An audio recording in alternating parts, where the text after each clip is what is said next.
Chairman Azamabad town Syed Mohammad Muzaffar की जेर सदारत कौंसिल के इजलास का इनेकाद। टाउन म्यूनसिपल कॉरपोरेशन आजमाबाद और पीएसओ के माबेन पेट्रोल डीजल चिकनाई की सप्लाई मुआहदा की तोसी की मंजूरी। टाउन म्यूनसिपल कॉरपोरेशन आजमाबाद की हदूद में दीवानी और फौजदारी मुकदमात के सिलसिले में जनाब उस्मान फारूक एडवोकेट हाईकोर्ट को 12 माह के लिए आर्जी बुनियाद पर कानूनी मशीर तकरर करने की तोसी की मंजूरी।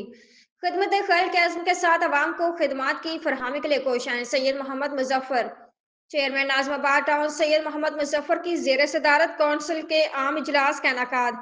इजलास में vice chairman Numan Siddiqui, municipal commissioner Akhtar Saeed Khan, director taxes Asif Baig, director parks Mohammad Asif, director information Fahim Mustafa, deputy director council Ubaid Alam, deputy director library Ayaz Arif, UC chairman, vice chairman समेत दीगर महकमों के अफसरान ने शिरकत की। इजलास का आगाज तलावत कलाम पाक से हुआ। इस मौके पर चेयरमैन आजमाबाद टाउन सैयद मोहम्मद मुजफ्फर ने कहा कि मौजूदा बल्दियाती क़यादत खिदमत खैर के अज़्म के साथ इस बात के लिए कोशा है कि अपने महदूद वसाइल को मद्देनजर रखते हुए नाज़माबाद टाउन के अवाम को ज़्यादा से ज़्यादा खिदमात फराहम करें। हम अपने वसाइल को बेहतर तरीके से इस्तेमाल करते टाउन की तरक्की के लिए इकदाम कर रहे हैं। इजलास में मुख्तलिफ करारदादें पेश की गई हैं।